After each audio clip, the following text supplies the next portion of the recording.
gotta wait back to Corpus. Is it the next day? Sorry. 150 miles an hour. No. It's taking a little long. I had to go to Corpus early this morning and it was a leisurely drive. Back to the date. It was not posted this morning, but I think everybody got the Did we say hint. goodbye to Steph? Oh, sorry.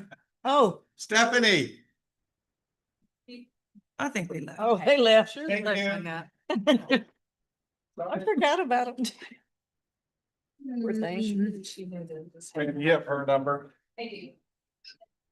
Yeah, send it to me. I need to tell her, thank you. Y'all had to. We just hung up. Yeah, it's cold now. Ugh. I think that there was kind of broke. He tried to fix it. Broke. What's It's brand new. You want lights up there? I guess they're good. That's the one about talking about they do. I asked you.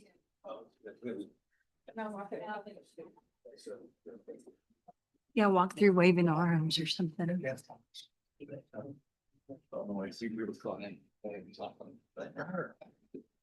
Do you want me to turn the up a little bit? Just, can we just turn it off? Just Can you turn it off. and then when you Yeah, get- turn.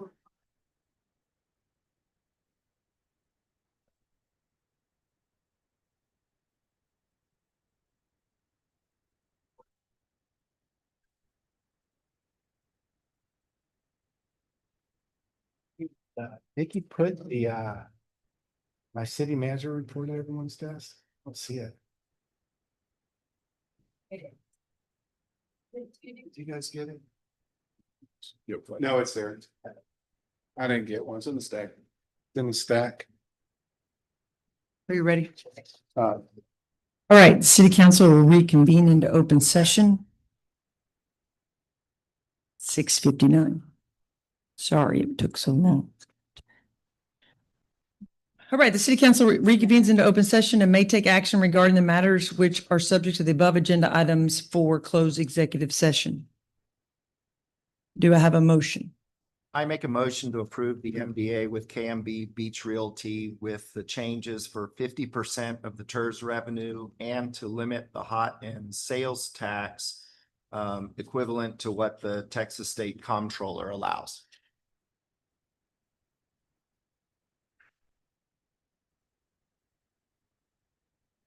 All right, there is a motion on the floor. Is there a second?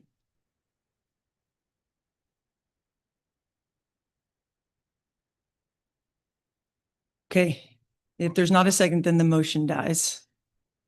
Yeah. Is there another motion?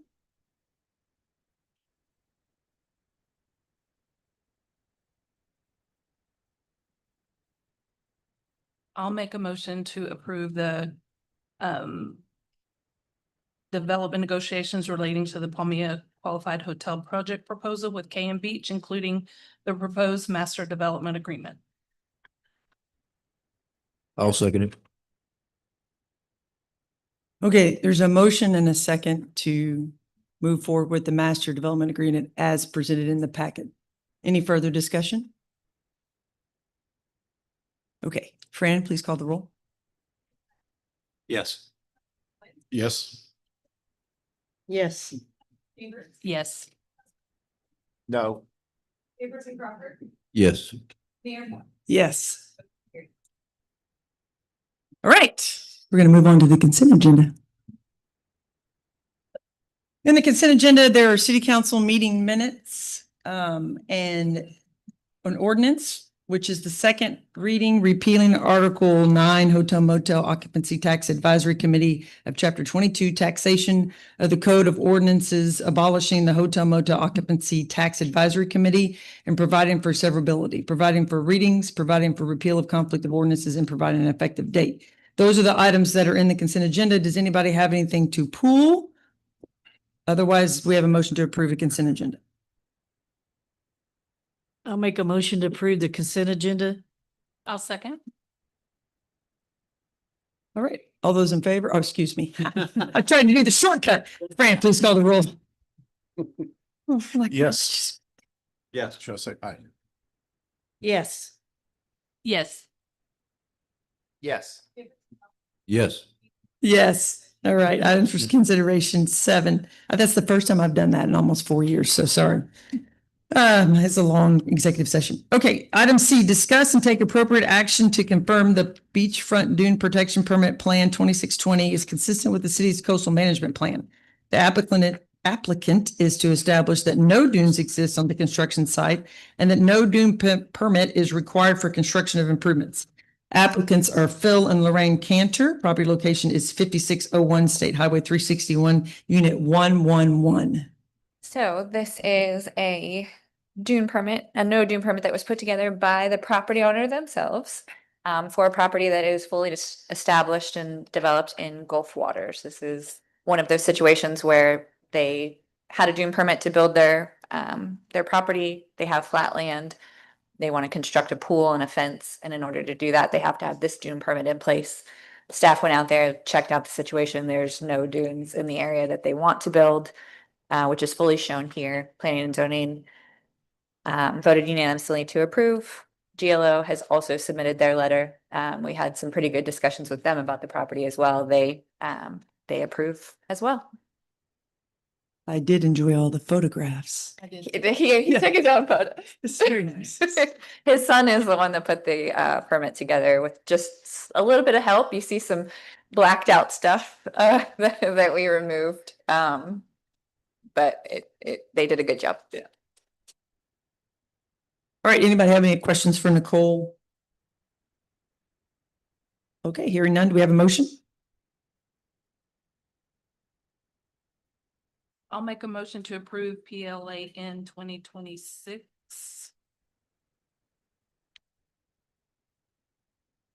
2620. 2620, I'm sorry. I was just reading that. That's not. I'll second. All right, any further discussion? Hearing none, Fran, please call the roll. Yes. Yes. Yes. Yes. Yes. Yes. Yes. Right, item D is a resolution awarding request for proposal RFP for the COPA Dennis Dryer Marina Boat Ramp Parking Lot Repair. Funds for the Harbor Fund account number 175, capital outlay account number 65320, and authorizing city manager to act as executive officer and authorized representative of the city in all matters pertaining to said bid award. Hello, Mr. Allen. Hi, Mayor Moore. Hi, council members. We had 5 bids. This was bid we had a big repair, a more expensive repair, and an alternate for kind of patching. The half of the parking lot, and this is the big parking lot for all the boat trailers and trucks. The half near the ferry has bad base. It's about 30 years old. It needs a complete reconstruction. That's asphalt and the concrete cement stabilized base below it. The half that is closer, that has the bathroom in it, Closer to the harbor master. closer to the harbor master, has a really good base. I took a senior level engineer out there. I consulted with 3 additional senior level engineers. The base looks good. It's about 14 years old. So we bid that second half as an alternate of mill and overlay the entire surface to make it all look like a brand new parking lot, or to save money. It was fairly expensive. To save money, just do some patching in that second half. And then overlay with a seal coat, right? And then overlay with a seal coat, which kind of blacks it out and makes it look new. And the bids came in, we had 5 bidders, all pretty close. We had 1 high bid. The upcharge to mill and overlay the entire second half, engineer's estimate was $300,000. It came in at $188,000. So I think that's a fair price. Anderson Columbia was the apparent low bidder. We reviewed their bids, we called their references, and then I worked with Anderson Columbia on the 2023 street and drainage bond. So they've got good history, qualified contractor. I recommend going with the bigger fix. I think you're going to get a lot more life out of the entire parking lot. I think it's a fair price, and yeah, I think it'd be a good improvement for the city. Anthony, what's the mill depth of this, of the east side towards the harbor master? Does it mill all the way down to the good base? Yes. So Okay. 2 inches of asphalt. You'll mill the top 2 inches of asphalt down to the base and put brand new 2 inches. Okay, of good. All right. piping. So, all right. Thank you. It'll be like, the type D asphalt we're putting down is like, you can skateboard on it, real nice and smooth. Real nice surface. When would this project be scheduled to take place once approved, and how long would the project take to get complete? So per contract, we have 4 months to complete construction once begun. It usually takes 1 to 2 months to get under contract with the contractors. That we would start 1 to 2 months as soon as it's awarded, which would be today, and then 4 months of construction after it started. So 6 months on the long end to be complete. And it is phased so that you can still use half the parking lot during construction. Plus, we put in there, you need access to the boat slips and the marina needs to remain functional for all the patrons to use it during construction. Dave, does staff have an opinion on whether to spend the 80% or spend the full 100 on doing whole thing? I mean, We'd like to, I mean, I think it makes most sense to do the full blown version and not the seal coat. Otherwise, we'd be back in 10 years fixing the section that we're gonna abandon. Yes. I would say maybe sooner, Okay. because you've got some unraveling of the asphalt on the good half. You do a couple patches and you're gonna continue to have unraveling every year. Darla, where does the money come from? Mhm. So Harbor, remember right now it's budgeted for negative, but it has not done the transfer from Hurricane Harvey yet, where cash flow was just waiting. It's kind of sitting there waiting for cash flow to help other projects. They owe us 15 million still. That question was asked at the last meeting, 14 million of FEMA funds, 1 million of state funds. And the reimbursement to Harbor is about 6 million. And if it would need extra money, it can always lean on hotel motel special. And it does need, because I had some money in for this year, none is going to hit this year's budget. I only have 575 in for next year. So regardless, either way we go, we got to add to the budget. So is that going to be a budget amendment for tonight so that we have that in there? Or we're just going to, No. We'll put it in and it'll be in the budget officially before you vote on it, Okay, September good. 10th.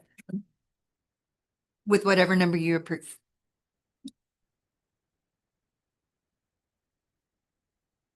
okay, any other questions?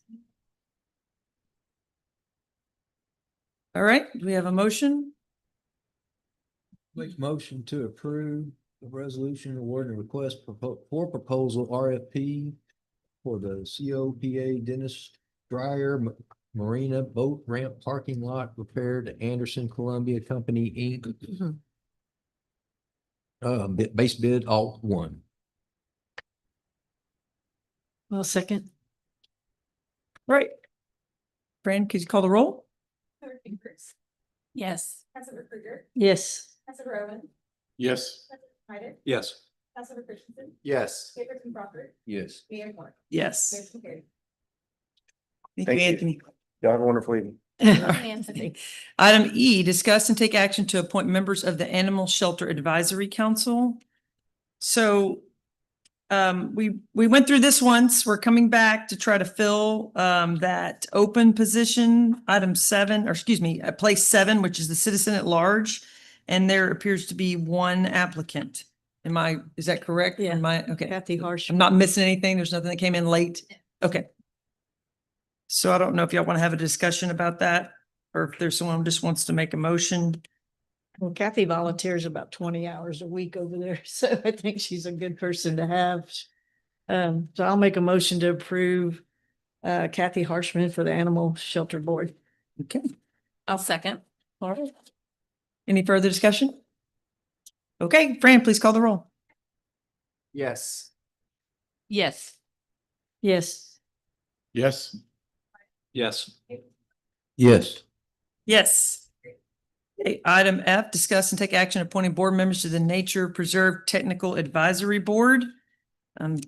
This appears as though place 2 was available. James Durkitz, his term, he is seeking reappointment, but then He there's is not. Oh, He He wants to defer to Hans. Okay, because that's not what the packet says. I know, Okay. this happened today. Oh, okay, so we have one choice and that would be on Hans. Socha. All The right, Nature's Preserve people said he was a very good applicant. okay, yeah, certainly. Is there any further discussion regarding that then? Okay, do we have a motion? I'll make a motion to approve on Soja for place 2 on the Nature Preserve Advisory Board. I'll second. All right, any further discussion? All right, Fran, please call the roll. Yes. Yes. Yes. Yes. Yes. Yes. Yes. All right, item G, presentation by Del Sol Consulting regarding Hurricane Harvey recovery progress and project updates. Do you have us a 9-year, like little like a little summary with pictures and? Yeah. I love it. So obviously it's gonna take two of us today to replace Rob, who is on his way to Ireland, by the way, to Ooh, play golf. Oh. 9 years right? later. Must be nice. You didn't do a SpongeBob? So what Michael is handing out right now, we put together a package showing the status of all of the projects. Figured it's about time to present this to you guys. Show over here. look at Yeah, so this is broken down by 3 categories. So if you go to the second page and look at the dark green at the bottom, that's talking about submitted projects for closeout. And that's all of the third page and the bottom of the second. Those are projects that have been submitted to FEMA. They are considering that we may have an RFI that comes back on these, but most likely they'll be finished and we won't have any more activity on those. You go to the lighter green above, those are all projects that are actually closed out. They're done. And then the first page has the blue section. Those are projects that are obligated. We are putting together the package and submit for closeout. And that's about 2/3 of those in blue, and the rest of them are the current projects that are still ongoing. You're familiar with those. GAS, which we're preparing an amendment for that one to submit. The 3 vertical structures, public safety, garage, and the fire station. We're still working those. We'll still be working for a while. Closeout, once the project is finished, we still got several months of closeout for these projects, right? So that's the status of them. If you look at the bottom right-hand corner of the third page, you will see the combination of federal funds, state funds, and the total that has been received to date between the 2 entities, state and Fed. And we have an estimate of about $15 million still to be received by the city from again, a combination of Fed and state. So this in a nutshell, what you're holding in your hand in a nutshell is the status of your overall recovery. If you have any questions, be glad to answer them for you. But bottom line, what we have here is 9 years of effort that you're holding in your hands right now. Yeah, and it dawned on us, we were riding around doing the projects, getting ready for today's thing and just having the most up to date. And I appreciate the help getting this put together very last minute, but we wanted to show the facility. These are the 3 facilities that are currently left. This is the bulk of what we have left. We have some amendments, some closeout, final documentations on gas, but this is what we have left. And, you know, what the next slide will show is, and I've got it, okay? Is just, and I know it's a little small, but 9 years ago, and we have kind of a mixed anniversary. 9 years ago today is Harvey. We met in January 2018, so we have another anniversary coming up real soon. But guys, to put it in context, I know when we talk to some of you as council members, some of you as residents, some of you as spouses at those times, we talked about a 10-year recovery, and we're sliding right into the final stages of a 10-year recovery. And it shouldn't go unrecognized as we look at this and reflect on this 9 years, where we've come and what our facilities look like and what the growth and Port Aransas and the efforts. And what hasn't changed is our staff. The staff at the city of Port Aransas has been our constant rock to work from. So they should be very proud. Some of them are not here. Some of them staff members will be moving into it, but we haven't had staff overturned with David and Darla and Francisca and Chief and all of them So we've been able to keep a steady course while fighting FEMA along the way. And I can tell you, just getting back from Indiana, it's not an easy course these days. It's really not. So you should be really, really proud of what, and I know you guys recognize this, staff, but what we've accomplished here compared to what we're really challenged with these days is a miracle. And we're very thankful today to stand here at 9 years and say we are close. We're finishing the fourth quarter is what the schedules look like this year. You know, we have some challenges in front of us, but we walked through the facilities today. We're getting there. We are. Our change orders are tightening up. Our RFIs are getting answered. You know, we were talking about an aesthetic outside the bays of the fire station, an RFI about aesthetics. That's a good place to be. So we've had some hurdles, but we certainly appreciate y'all's support along the way. And late fourth quarter of this year, fire should be finishing up. It does look like, I hate to say it, Public Works will be ahead of it, unfortunately, but fortunately. And so there's a lot, we've got lifts and equipment on the grounds ready to be installed. We got windows going in, roofs being tarred down with their finishing touches. So hang in there. A year from now, we should be talking about this spreadsheet and hopefully with a lot of green instead of light blue. But a lot of what's reflected in light blue are temporary facilities associated with this or contents associated with it. So it's the bulk of what's left and it's remarkable.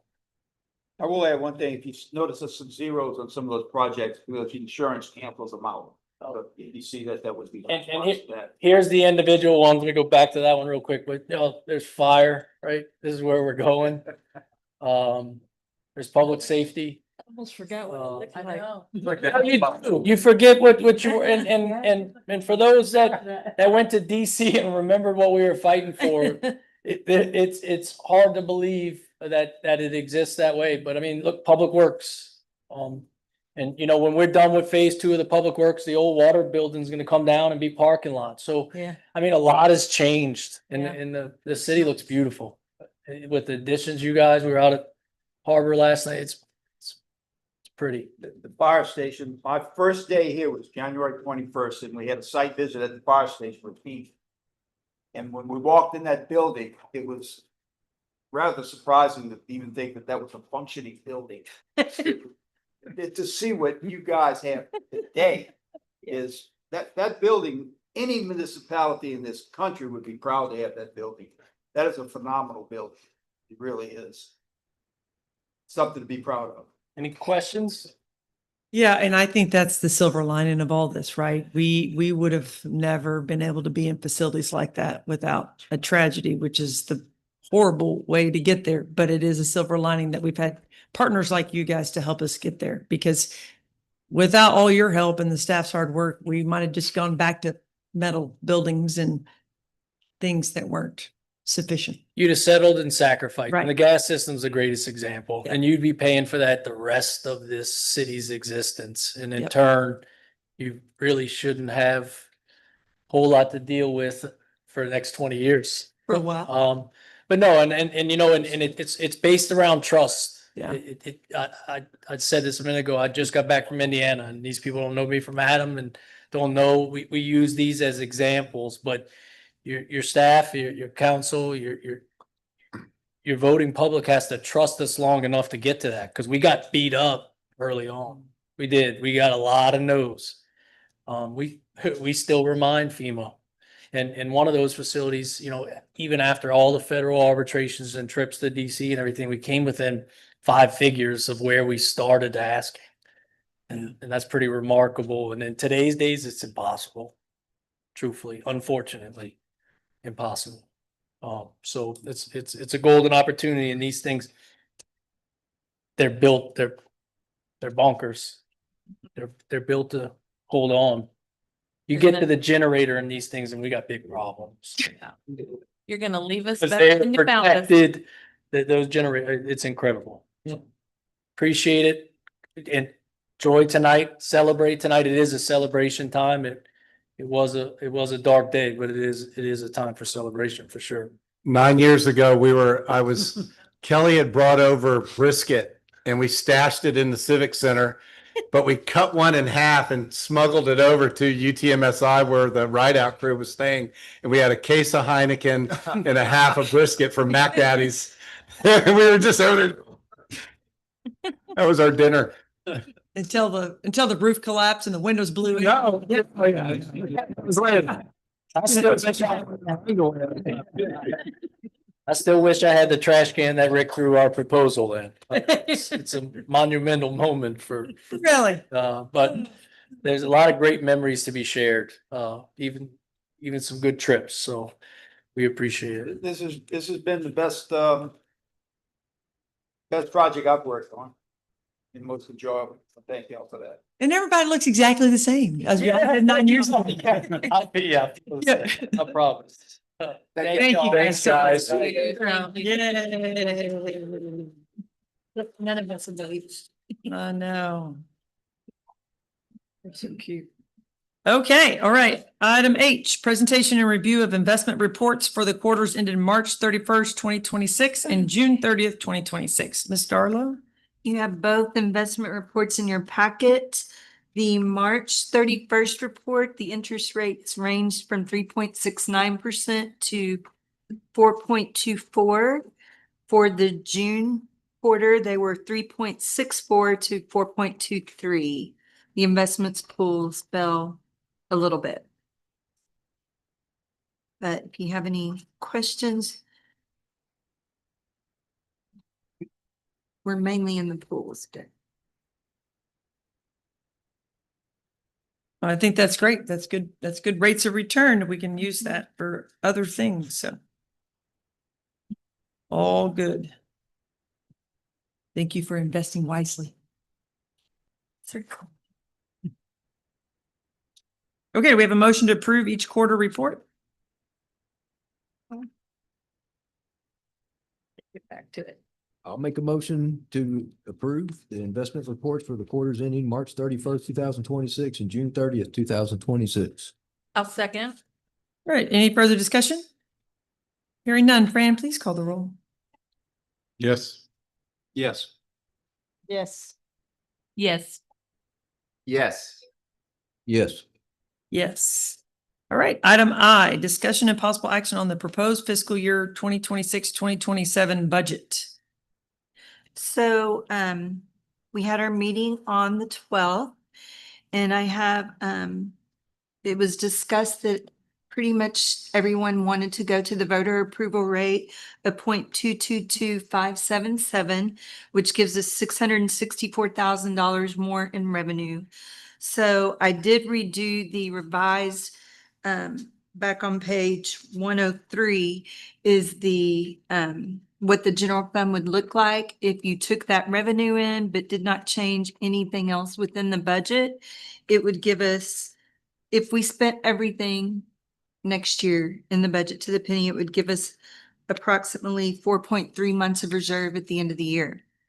There were several things that we said we would give you, for better lack of a word, a menu. So on page 97 is the different things you could do with the money. You have the 664,000 added to the revenue. There was you wanted to look at the proposed raise that was brought to you in the council goals workshop for the EMS. And so that comes to a cost of $212,000. But to do that, we think you would need to definitely raise the police to help with compression.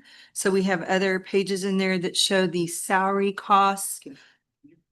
What exactly, I Googled it, but when you're talking compression, what's the, in city staff, what is that word? Compression is like, so for example, like right now, there's a hierarchy from me all the way down to the lowest paid lifeguard or whatever that person is. And so there is a systematic order of where every employee falls within the city. And then between employee and employee on that giant list of 250 people is the dollar value in between those two people. And compression is that when you move the bottom guy up and he slams into the guy above him, that you have to make adjustments to that so that because the hierarchy is very important. Spacing. Yes, and the hierarchy is very important. We've worked years and years and years developing where everyone should be in the hierarchy from me all the way down. And so if you just grab one group of people and jump them above a bunch of other people, the adjustment that needs to take place is everyone needs to be shifted back in order because the hierarchy isn't changing. There's been a request to adjust the payment of one, but to do that, you can't just grab that group and move them ahead of other groups, because I'm telling you right now, the hierarchy order should not change. Can't adjust the hierarchy. You can't adjust the hierarchy order. So if you're wanting to do this, Darla has put it in there, you have to, if you want to adjust that one particular group, then you have to readjust everyone else that's above them and then fix the compression in between. Now, there's a big hole there because even though that number is 618,000 to fix that shuffle, but what it doesn't do, it only fixed the from the group you're moving up, right? And it leaves everyone else, leaves them in the dust, right? Because now you created a gap so we didn't adjust the bottom people. So they get decompressed. They got decompressed. So they're getting compressed in a negative manner. And then you're having to refix the shuffle deck and recompress the top deck. And to do that, you're looking at, it's this plus this, right? It's the 618,000 plus the 212,000. So you're looking at 850,000 to correct if you want to do that particular raise, it's 850,000 to fix everything else. And the reason why is because the current schedule we're working for paramedics has a lot of overtime. And so their overtime pushes past what police are. And traditionally in most communities, police have a hierarchy over EMS. I mean, that's nationwide. It's been stated that we work about 1,000 hours more than any other EMS system. Traditional schedules can go either one way. You can have 12-hour flex schedules where you have 12 hours and then the next crew comes in and they're rotating out in 12-hour schedules and it gives you some time off, or a 48-72 off. So you work, that's what we're doing now, 48 on, 72 off. It's rare. 48 on, 96 off is more common. And what I actually built was 48, 120. I'm thinking I did 196, but I did 48 on, 120 off. So they work 2 days a week, off 5 days. And then it's only having to work 8 days a month. It gives you more of a work-life balance. Now you can go to 48-96, which is very common. And to ever go to paid fire, we can't sustain a 48 on, 72 off schedule. It generates way too much overtime. It's expensive. If we go to paid fire, like you look at a paid fire, like someone like Corpus, the base of their bulk of their people that make up the fire department, which is fire and EMS there, is firefighter ones. And a firefighter one is making anywhere between $68,000 and $75,000. That's the bulk of their employees. Those are rookies to 6-year veterans. Then it moves up from there. The captains are in the 120 to 130 range, but that's a captain with 15 plus years experience. If we were to go to fire, we definitely have to, you can't afford to be paying your firefighter ones, the 48 hours on, 72. Yeah, your overtime would absolutely kill you. So you definitely, when you go to paid fire, you're definitely going to have to drop to the 48, 120. That keeps the overtime down and it keeps that big base of firefighter ones in that $68,000, $75,000 bracket.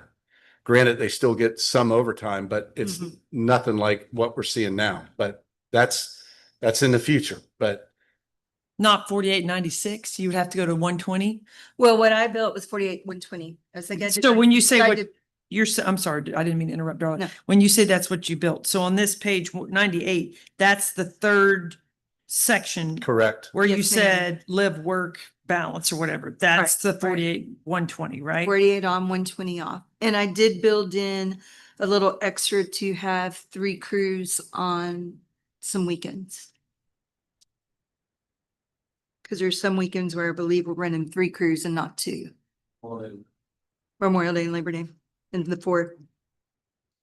Would that be EMS's preference to go where everybody's making less money and has more time off, so like? I'm sorry. Good. Sorry to hear you. Forty-eight, 72, then everybody would Their see a overtime's substantial like- pay cut because they've got less overtime. Much as their salary. Is that the preference of? No, I mean, it's not the Okay. right for us. Okay. I mean, and I would say like one of the most common schedules out there is a 48.96. It's most common. But when we went from a 24.48 to a 48.72, we did all the numbers at that time. And like I think I said the last meeting, but when we go from a 48.72 to a 48.96, the money that you save on the current employees is gonna be equivalent to what you have to hire to fill those shifts.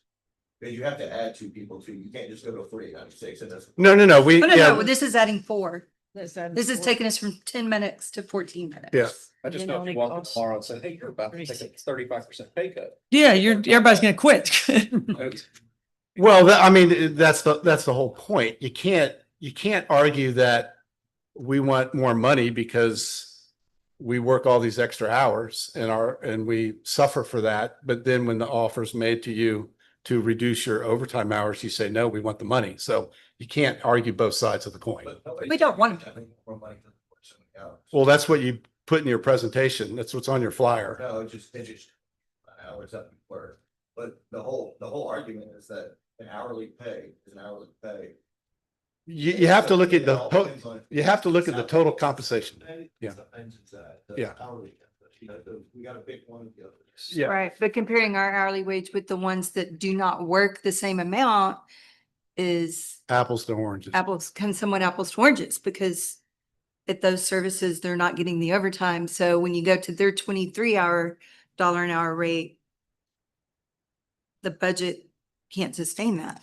Okay, so we always want to be fully staffed and to have competitive salaries so that we have the best people, right? That's the goal, no matter what. Yeah. And I understand that the majority of a city's budget is your first responders, your fire, your police, your EMS. I don't care what city you are. You look at our budget today, 75% of the general fund dollars are to cover those 3 departments, right? So we want the best people representing us and covering us and assisting us in our city. So our goal should be, how do we get there? How do we ensure that we have that? So your request was for a pay increase, right? Whatever it was, I don't even remember because I didn't see the sheet, but you requested a pay increase. It wasn't in the budget. So we asked to put all things that weren't in the budget back in the budget. So I guess my question is, are we not competitive? And I'm asking that in true earnesty, right? Just like I would ask Chief, Chief, are we not competitive? And we've done that over the years, right? We've set up here as a group and said, we're not competitive, whether it's lawn care, whether it's harbor, whether it's EMS, police. So that's what I want to know. Are we not competitive? Are we going to lose people if, have we been adequately giving raises when we can afford them, right? Because we can't give some 15% raises every year. We'll spend all the dollars and raise the tax rate and really be in trouble. So, I'm not about to say what's better, 48.72 or 48.96, right? I get having more days off would be great, but if they get that much of a pay cut, then I feel like you're going to have to bump them up somehow, because then someone who made $133,000 last year and now is making 75, they're going to go look for another job. That does have that raise in it. What's that? The third option of going with more people has the raise requested in it. What is what It was the was- raise requested? I was guess is my 20% for EMTs and 18% for paramedic. It was in the council goals workshop binder. The pretty flyer? Yes. You said there was a fly. I didn't see it. There was a. Yes. It was a handout. Council goals workshop. No, it was in the. Oh, binder. okay, that was These. those Yeah, that but came they- afterwards. And then Okay. they have 10, but They were in the They're binder. exhausted, they're tired. The- Extreme, high stress, physical Right. demanding, but trauma, chronic sleep. And the service has, you know, are we competitive now as far as hourly wage? No, we're not. We were, I mean, I'd say 5 years ago, we were almost leading the pack, and we were doing pretty good. As far as our local area, as far as the state, we're way below on the state, but on in the area now, it has surpassed us. You know, I mean, we've got a local. Okay, right, but you're talking hourly wage. If, look at our package. Our EMS crew, hold up, let me finish.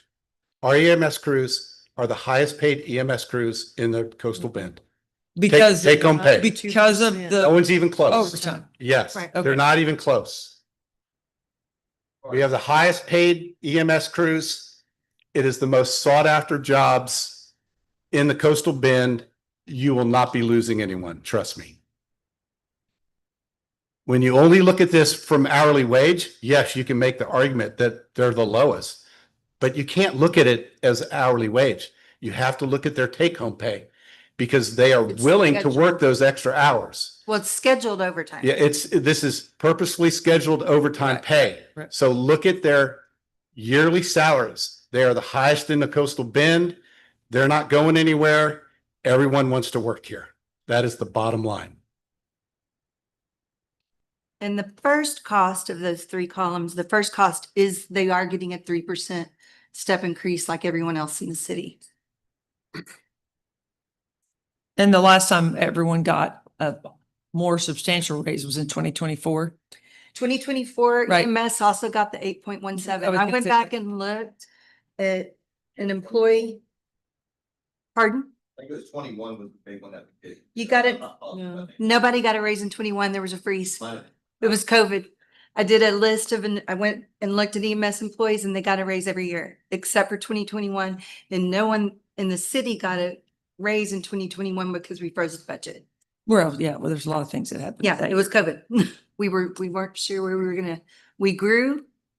But at that time, we weren't sure that we were gonna grow. COVID grew, but we were scared and so we froze the budget. Froze pay for everybody. The big, we did an 8.17% to the pay scale in 24 and EMS was on it.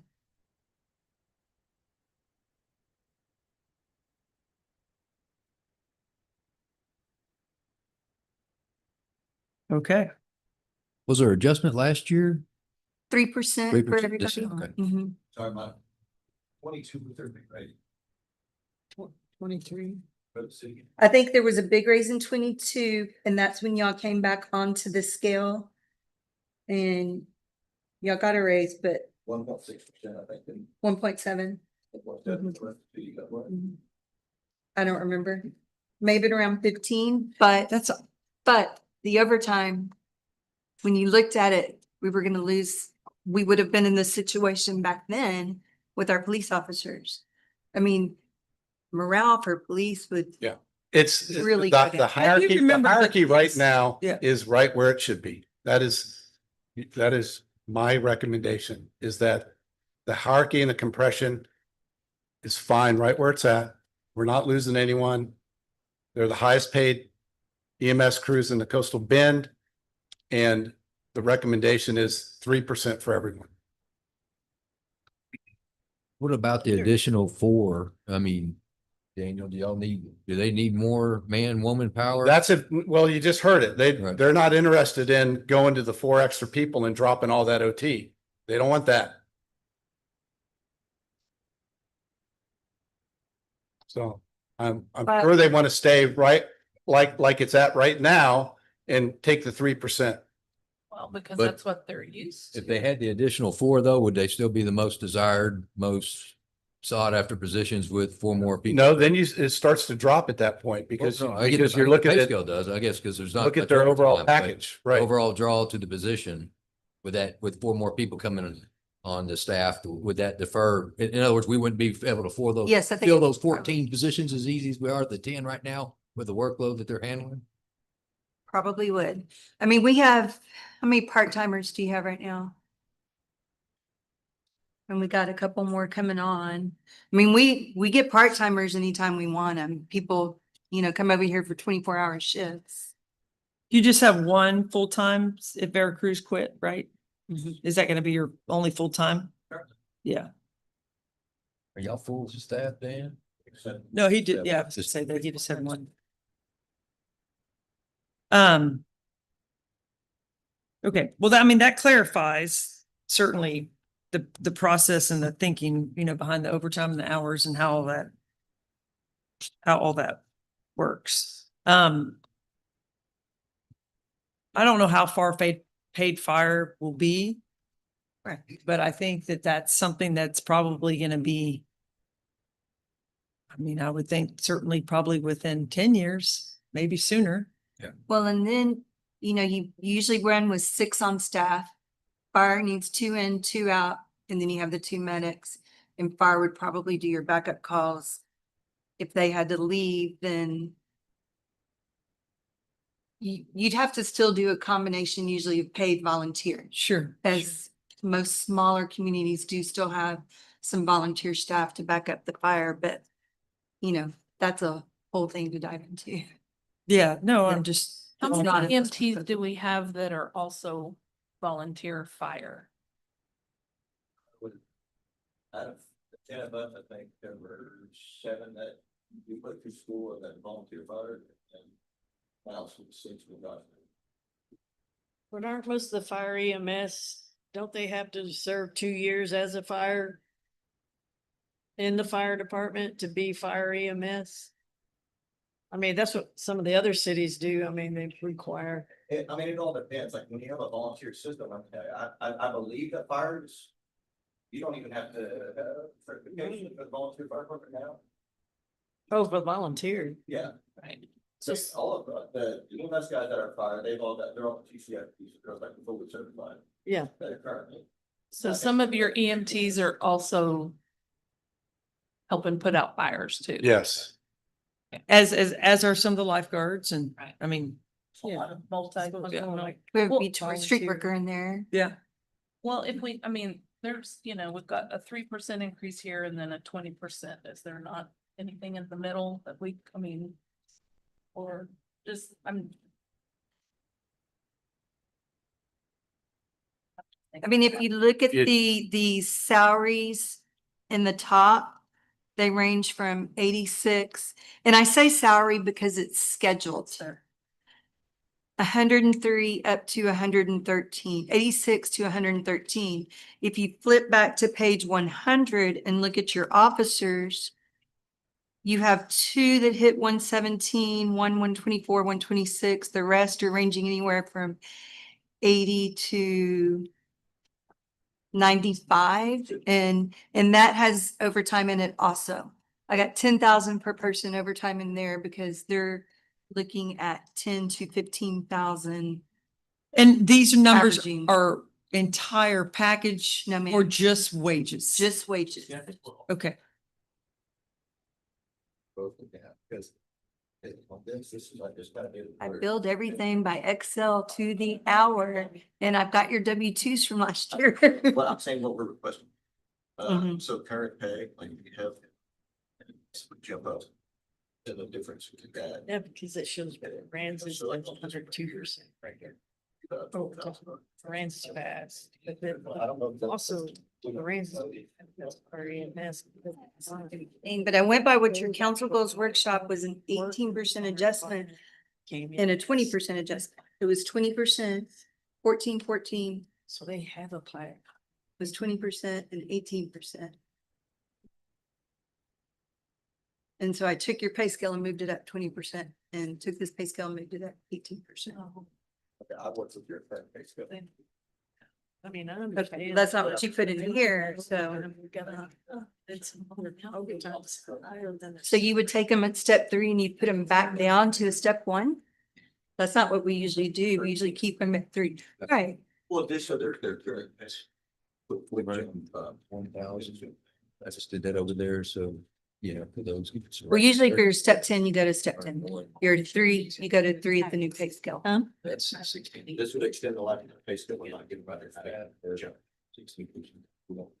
Like people that are completely maxed out. They would be maxed out in, so they're like, Oh, yeah. here's what they- Yeah, that also was gonna take care of some other things, but What can I do? this is. Well, so then it's less than what you asked. All of this is 800 and something. The ask was 20%. They could go to the other and only spend.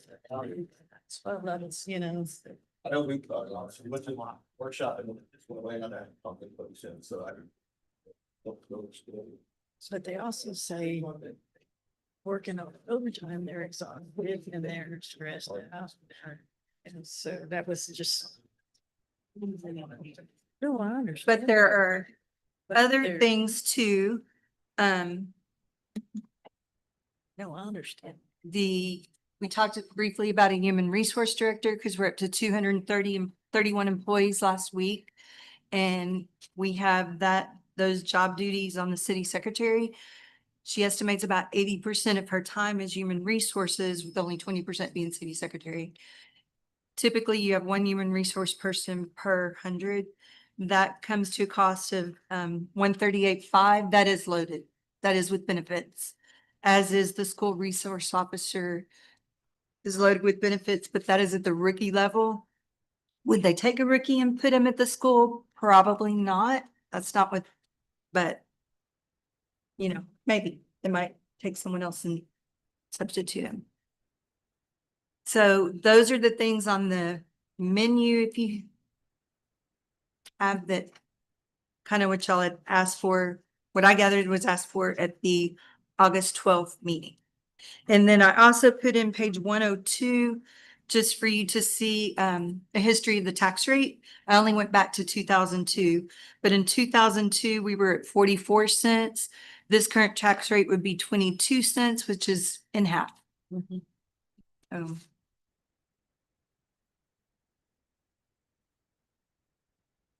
Yeah, I think the tax rate is so interesting to look at where we were 23 years ago and how it was doubled that and what we're doing now with half the tax rate. And that truly comes from the growth of the city, which is incredible. I mean, we've been able to accomplish a lot of things at half the burden to the taxpayer. So I think that's really, really incredible. As far as the additions to the budget, I mean, obviously, if we want to make a recommendation, you build it back in, and then the final decision on the budget is on the 10th, right? So in a Yes, couple of ma'am. weeks. Yeah. Yes, we will have a public hearing on the tax rate, a public hearing on the budget, Right. and the votes. Right.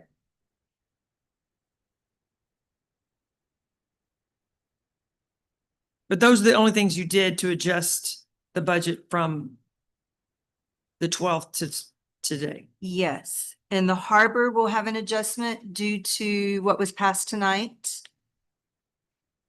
How much was that? It's Where- gonna where- add about 500.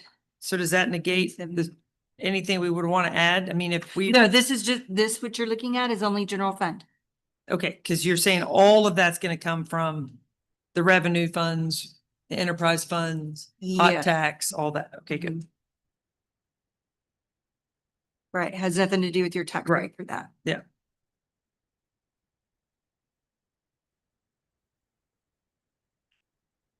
And Darla, you mentioned something today that we figured we'll finish this year with about 6 months worth of the reserve.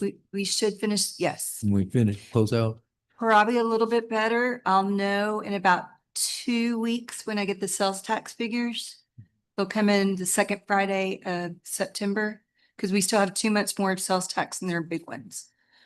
And we're performing pretty well, so we'll end up with, I think, right around the 6 months at the end of this fiscal year.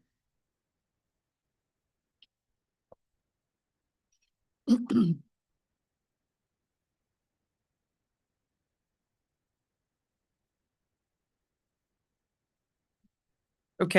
well, ladies and gentlemen, we need to decide.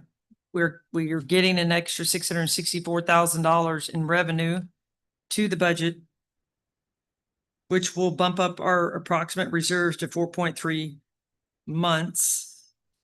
If we want to add any of these other items or anything else, then that will reduce that number somewhat, or we can add nothing and go with what's proposed. Some of the hot button items obviously are, any additional pay increase for EMS. And then if that in turn causes other compression, to raise others, but then the human resources director and the school resource officer.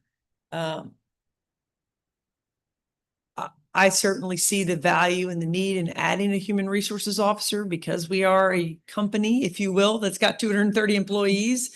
And I think that would be a much needed position. I know, Fran, you do a lot, but human resources is a lot too, right? With all those employees. I mean, I certainly think that that would be an important position to add. I know it may take 6 months, so budget wise, it may not cost us $138,000 because it may take that long to find someone, but I would like to see that added into the budget because I think it's an important role that is needed at the city. And then the school resource officer, I mean, I hate that the taxpayer has to fund something that's an unfunded mandate by the state for the school district. It bothers me to no end that our school finance is that messed up that it has to be a tax burden on the taxpayer for the city police. I do think that we are very blessed and we have an amazing police department and school resource officer, and we're very lucky in what we do. I would like to see it work somehow. I don't know if that means putting all this money in the budget and seeing what we can come up with. Chief, I know that that's you may have someone on staff that's already would be perfect for that role, but then if you do that, then you're moving somebody. I mean, you're creating another need for somebody else, and maybe that person's not a rookie, so maybe it costs more to backfill that position. So here's what we have been discussing internally to try to figure out this staffing that the school is gonna need to, get up to 3 officers, because that's a heavy lift. Huge. That's gonna be big. I'm 5 positions short right now. So if we add a school resource officer, that gives me 6. There is no way that I can physically put that many people on in a 6-month period. I just can't. I can't train more than 3 people and give them adequate training at a time.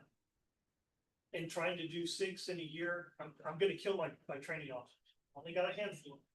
So what we're looking at doing internally is if the city wants to fund that position, we can put it on the books, however you want to do it. What we do right now to cover Boyer when he's out is that we have a handful of officers that come in and do overtime jobs. Or they go in and they fill in when Brett's that has to have a sick day or a vacation day or whatever, right? So we can create a schedule to where we may not be able to staff that position 100% of the time for the school district. But maybe we could do it 50% of the time, like maybe 3 days a week as an overtime. I'm telling you, I can't put that many people on, even at the 5, we're still gonna have salary savings to cover that amount of overtime to do that. And that will give us a year to find the right candidate, to be able to hire, train, because they don't only have to fit into the school district, but during the summertime, they have to rotate out and have to be a cop and quarter in our busiest time of year. They're out there during spring break and all during the summer, so they have to be proficient in the patrol duties and in the school stuff. Brett Boyer is it's not the standard, folks. He's not to find another Brett Boyer. So the challenge is gonna be finding somebody that fits both of those roles. I think that buys us time, allowing us to come up with some kind of rotation schedule And I think that will accomplish a lot of things. Number one, I think it will give any officers that have an idea that they potentially may want to apply for that resource officer position, it will give them some real hands-on experience doing it on a more regular basis. They give them a little more money in their pocket for the ones that want to do it. And it will also give the school an opportunity to interact with some of these different officers so they can get an understanding of who they are, how they are, and if they fit the school's profile of the kind of officer that they want to be. So I think we could definitely come up with something that can help the school district and maybe not burden the city quite as much. And if we take a year to fill that position, for the third one, we can continue the program and just kind of keep the can down the road that way. I think it gives the school district the ability to go back and tell the state that they're making a good faith effort to try to cover that position. So I think that's a happy medium. I don't know what you guys think about that, but I think we could accomplish some of what the school needs doing it like this. Have y'all had any more interaction with anyone from the school other than the meeting we had a couple weeks ago? Daniel, did you have any discussion at the school board meeting about what that would look like? Not at the school. But we talked on about it, but yeah, anything that we can do to move forward and try to, like you said, show good faith that, you know, we're going in the right direction and we're trying to get it done. That's, Mhm. I mean, it's gonna be sufficient for the state. And any help that we can get, I mean, in the meantime, we're gonna go with, you know, some sort of a plan on it, you know, much training with backup on those Right. guys, and the idea is to have another officer, but it's 2 officers. And keep petitioning the ledge to try to, you know, become one district. And that's the other thing, right? There's still that effort to try to do that, to stick with what you have. Is there a deadline for that to have the 2 more? Not necessarily. Okay. Just wanted to continue. That we're- We get audited, somebody that comes to our safety security audit. You know, that's just one of the things that they hit us on. But they want to show that we're Trying. trying to. Well, that's what I'm saying, like, even if we could cover 3 days a week, that's more than they're getting now with an extra person. So what does that look like budget wise, Darla? If it's not a full-time position, is that $50,000? Is that $25,000? We need to cover the overtime? What is that? I think that's gonna be really hard to tell because my guys are on such a different swing, you know, I may have those. Depending on their Guy and a 10-year guy. that are service. doing it. Their rates are vastly different. Mhm. But I don't think that we're gonna run into an overtime problem No. because we're gonna carry those vacancies, those 5. Even if we don't put a school resource officer in the budget, I'm gonna carry 5 vacancies. In the budget? Yeah, for a while, Okay. because I just can't put that many on at one time, even if I had 5 perfect candidates walk in tomorrow, you know, like, it still takes some time to jump through all the hoops that we've gotta jump through to, you know, vetted the background and put on the street and then go through the training program and all of that. So, I mean, you know, it's a good 6 months. To do that, sure. Proficiency. Yeah. So then that number we would back out, we just wouldn't put that number in the budget because we've already would have some absorption in the vacancies. Darla, Right, right. for this year. The position, yes. I mean, if we couldn't bring them on anyway, and you wouldn't, you're gonna fill it with overtime, you've got Okay. enough to absorb it.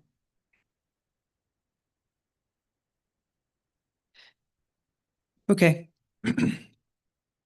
I just want to make sure you've got the right numbers again when you're rebuilding this based on what we've talked about. How do y'all feel about the human resources director, adding that position into the budget?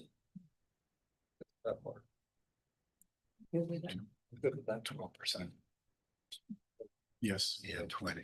Okay. When we initially talked about bumping to the tax rate, it was. I guess the thought was to try to, since our cushion was going below 6 months, is to try to not go, oh, hey, we Yeah. go spend it all. Right. I mean, Yeah. it was to add to some of the reserves. So it's like, what do we have to have and what do we have to have and what we'd like to have are 2 totally different things, so. I thought they were getting the 665,000 was not to go turn it into a $200,000 deficit when it's all said and done. Right. Yeah. Well, no, thanks more than that. Well, yes, if you did all of this, Yeah, if yes. you did everything, yeah, it'd be more. Yeah. Yeah. If No, you had certainly. all of those things. without everything. What you're doing. Certainly, yeah. Yeah, eight thirty just on salaries, 830 and then those two others. Mhm. 1.1, so then it turns into $500,000. The Yeah, other and that's direction, too low. the wrong one. No, it's not the goal. That was not. Okay, well then what items do you want to add out of the 664 additional? So that Darla can build that, so that when we go through this next time, she'll have a different, she'll know what her. Different numbers bottom- dialed in. Huh? Yes, different numbers. Right, dialed the in different for you. numbers in the bottom. Or are you saying no? You just want to keep the 664 and not add any other? No, the human resources director for sure, Okay. so we don't blow up our city secretary. It sounds like. What did he say? So we don't blow up our city secretary. Yeah, and it's 231 employees today. We don't know what I can't hear him. maybe 250. Kind of. Oh, sorry. I wasn't talking, I wasn't speaking into the mic. No, if you just talk louder, I could hear you, but you were kind of talking And then low. it sounds like Chief's got the resource officer, at least for this year, figured out. Figured out, okay. So what you said, you want to do the voter approval rate and keep the 664 and then add in the human resource director. And then we're gonna rotate officers for now, so we can back that out.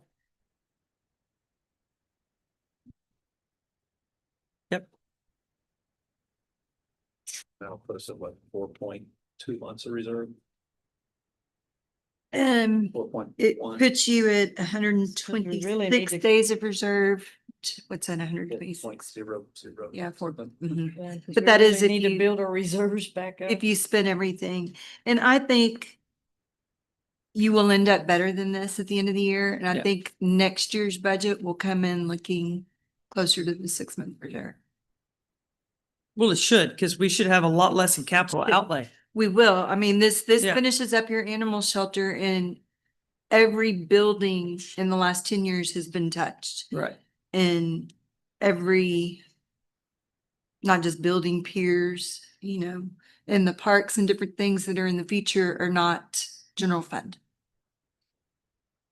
Yeah, I think even with additional new expenses that we're gonna have because we're in new buildings, I think once these capital outlay things are gone away that we've been spending, then yeah, we should really build up our budget again Yes. and be able to give some more raises or do more people or do different positions or whatever it is that we need to do and still maintain a healthy 6-month reserve.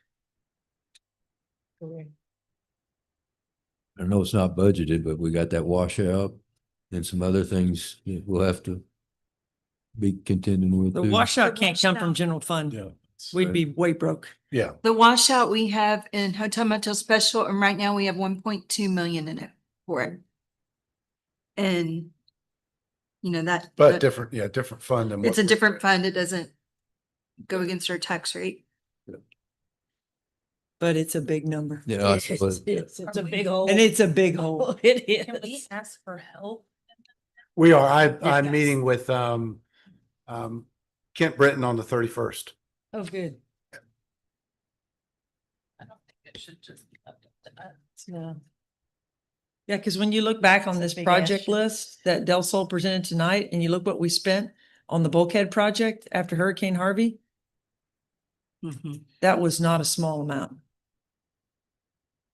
Yeah. And to think that, yeah, we have to just go and use some of our other money just to fix it is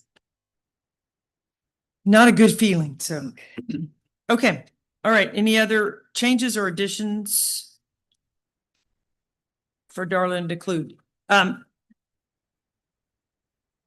If we come up with something else between now and then, well, that will be our last opportunity on the 10th. Last opportunity is on the 10th. Okay. All right. But when you make your motion, you can say, I want to include X, Y, Z. And Yeah, I can tell you how much that changes it by and it can sure. be passed. What is our hotel motel tax back to the chamber? Hotel motel tax back to the chamber. Did we drop that down to? With the number or the percentage, it's 3.25 still. We left the quarter in there, didn't we? Think I did. Let me look real quick on my Excel sheet. Hold on. Give me just a moment. I'm hooked up to my computer at my Okay. desk. Technology's cool when you can do things like this.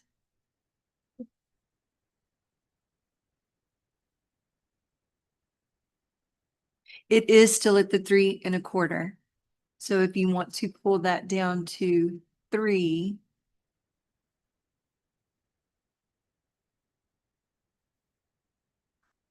If we did that, Darla, would that stay just in the hotel motel fund? It wouldn't go to special, correct? It would go to special. It would go to It special. would go to special. Yes. You would increase your special to 3.5, give the chamber the required 3 by state. What's in there for the chamber right now is 5.9 million. Based off of the The estimated increase. 3.25%, yes. Right. And we give them actual, we don't give them Right. on budget. Right. And I will give you a sneak preview of what we think our collections for July. They were due on the 20th. We're trying to get them in as quickly as possible because S&P would like that number. But it's up about 19% compared to last year. But yes, if you drop them down to, I can tell you how much that would drop them. Give me just a moment. Let's be He's gonna come running in here any minute. 23, He's- about 7. He's, they're at an award show. They won another award. Last year they won the ESTA award, which was like for the best campaign in the entire country. And they just got runner up. Oh, wow. So that 1/4%'s doing something. It would cut, Runner up. Runner up. they, in this budget, they're getting $5,910,775. It would give them $5,456,000. It would cut their revenue by $454,000. Sales and marketing revenue. What would still be up? It would be what's required by state law. Oh, yes, they would still be up. This year, they were at 4,944. They would still be up right at 500,000 compared to this year's budget. And that other 1/4% could go to hotel motel special for all of the various Special projects. needs. Special needs. We have a lot of special needs.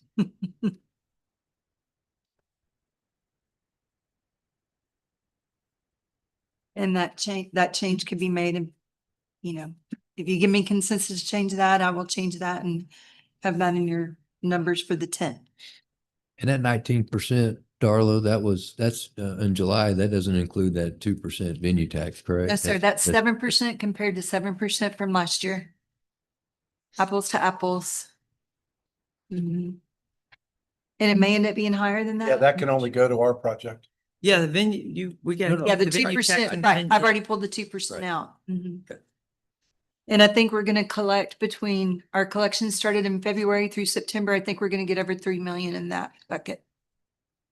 I think we're gonna break 13 million in the 7%. And last year we were at 11.4. Oh, wow.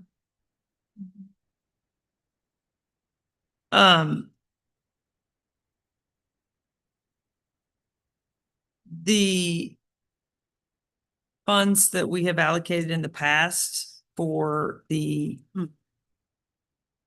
nonprofit groups, Yes. that's in the budget, correct? In hotel motel special, we have one line item that says chamber sponsorships. Mhm. Since we dissolved our committee and it was decided that we were gonna go to this new, give the chamber money and they get it out to the various groups. Now, that was And it's- based on 50, but it's ultimately Brett's decision, right? Right. And I mean, that's if, the boatman's turned in something this year. If he wants to give to the boatman, to Harvest Moon again, to other things, but we have 150,000 in there as a flat amount. Okay, and I see that in the proposed budget, and you just have chamber, you basically, we changed the line items previously that said historical association, sports tourneys, community theater, art center, blah, blah, blah, to one line item for sponsorships. Yes, ma'am. Okay. So that's gonna be, that money that was distributed in the past is gonna now be in one bucket. One bucket for us. We will just give the chamber the 150,000 and they allocate sponsors, the applications and the request is gonna have to go to the chamber versus to council. Which I think it already is. So, okay. I mean, do you want it to be tagged as 50-50-50? We could easily put that in there. No, Okay. I think they need to apply like they've always applied and then they need to go through the process like, like any group. Okay. I mean, I think that's the very appropriate way to do it rather than just make it earmarked. I think they need to come and ask. The chamber. So.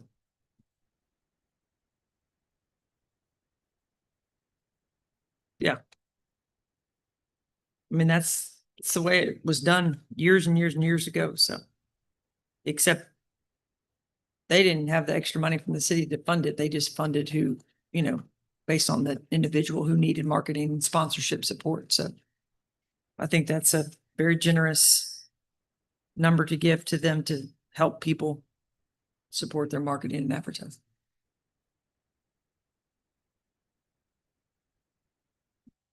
Okay, I just want to make sure that was in there because we really didn't have any discussion on that before, so. Don't know, did we get consensus on 3 or 3.25? I like Chad's idea of 3. Like, wait, and then- Chad's idea? This is his idea last time. I thought it was a done deal. Or.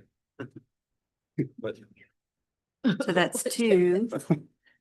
taking a straw poll here, Straw poll, anyone else? getting the head shake over there. No, you like the 3.25, Tanya? I think Brett does a great job, especially. for us. I think he does too. There's no question about But that. it's 5, they're getting 500,000 more. They're still getting 500,000 more, and we've got to blow out the next. Yeah, I'm worried about 3%, flow. They're getting 500,000 more than last year, so Yeah. that should get them into first place. instead of- They are in their half. What's Still gonna They fight are for in the their chamber. half. It, wow. But as we spoke about last time, the increased tourism is also an increased cost. We can't let Charlie's Pasture keep failing. That's not the tourist's fault. Well, that's true. But hopefully the port steps in. Well, it's not even really the port's fault. It's the Ships. ships that are, going to the port. Yeah. Indirectly might be.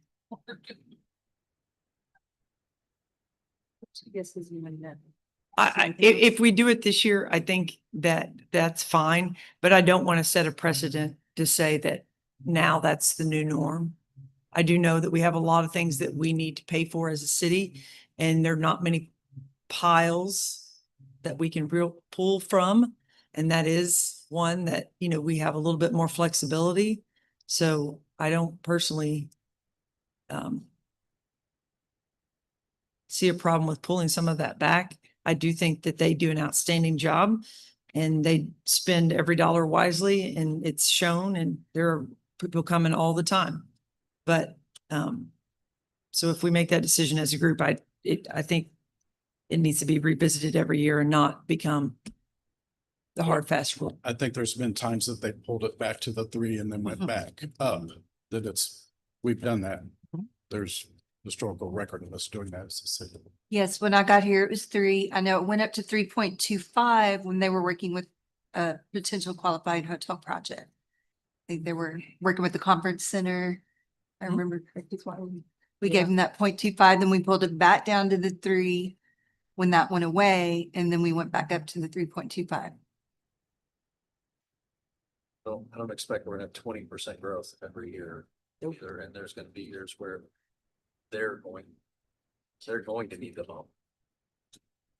I can't hear you. I can't hear. Oh, sorry. I can't hear you. Sorry. Just talk Oh, to each other.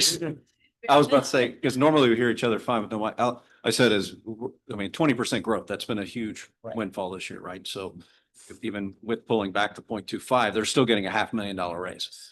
But next year, if it's down, we could possibly be pushing back to 0.25 just to balance them out. because But, we- but you understand how it works, right? They get money based on that quarter. So Sure. they had 20% increase this year and they've received that. So if we go back down to 3% now and we don't have a 20% increase, they're just getting 3% of the year, no matter what. That's how they get paid. So you can't say, well, if we have a bad year, we'll go back up. Well, it doesn't, you can't do that because they get paid based on what Darla collects. Previous year that's in. Right, that's- No, I mean, it's, it's in the What re- I have, It's what in- I yeah. have in the budget is an estimate. right. And this may be conservative, but you get your big months, your last 3 months of your year, your biggest.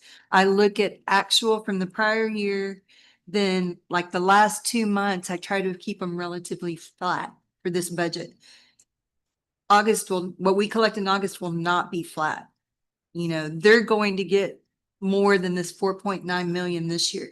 This year. Next year, I estimate them to get 5.9. They almost are getting $1 million increase next year on my estimate.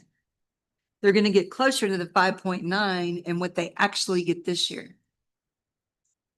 Yeah, but that's it. Because if we don't collect it, I don't give it to you. Right, exactly. I do it on the actual, we book the whole 7% and then we turn around and we give them 3% and we move to hotel motel special, they're 3.25. Move to hotel motel special, it's 3.25. Then move to the facility fund, it's 0.25. And the venue tax gets its 2%, just keeps it.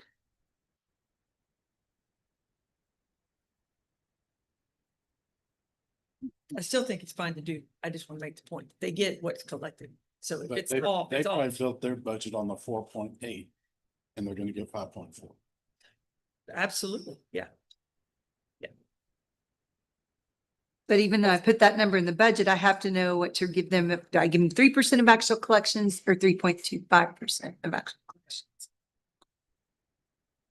And that 0.25 is worth 450,000 in my guesstimate.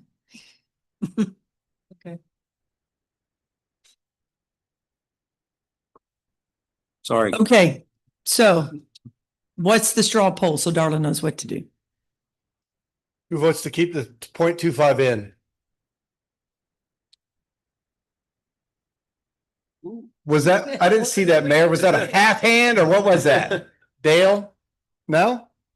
Take it away? There's other things to use. Okay, you were like, And we do budget. you were nodding earlier in favor and now you've retracted. No, I'm not. I'm in favor. In favor of taking it away. Chad. Okay. Chad. Chad's on you. Chad Kelly. Fred. Chad Kelly. I mean, I mean, my half hand is a half hand because Right. I think they do a great job, but I can Yeah. see the need to putting the money Okay, in a bucket. we'll So- dial it back. Okay, so I have 2.5 versus 4.5. So I'm gonna dial it back for your September 10th packet. 2.5 versus. It's so rad. Brett can sneak into all your bedrooms and split your throats. Half vote. I got a half vote. Yeah. I'm really supposed to be the tiebreaker, people. Half and half. Yeah. There is no question they do a great job. There's no Correct. question we'll revisit it again next year, All righty. Okay, any other changes? All right, Darla, you know what to do for next meeting. I do, and I will rewatch this portion of the meeting to make sure that I do it correctly. All right, item J, discussion and action to set tax rate and date for public hearing. So that we need to get the ad in the paper next week. So the current budget we have is with the voter approval rate, which does not send it to a vote. It's just the rate you can go to before, if you went above that, it would go to a vote. So the tax hearing will be here September 10th, 2026 at 5 o'clock in this room. And we just to advertise, we have to have a motion for the rate and then a vote.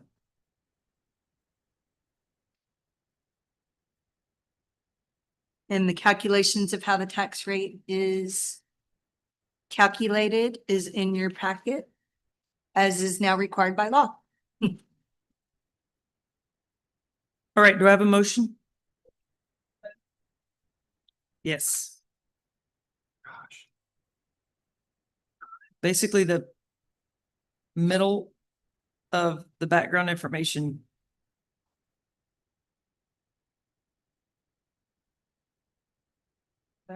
Voter approval rate. Need the actual voter approval rate and the date. The September 10th date. Yes, sir.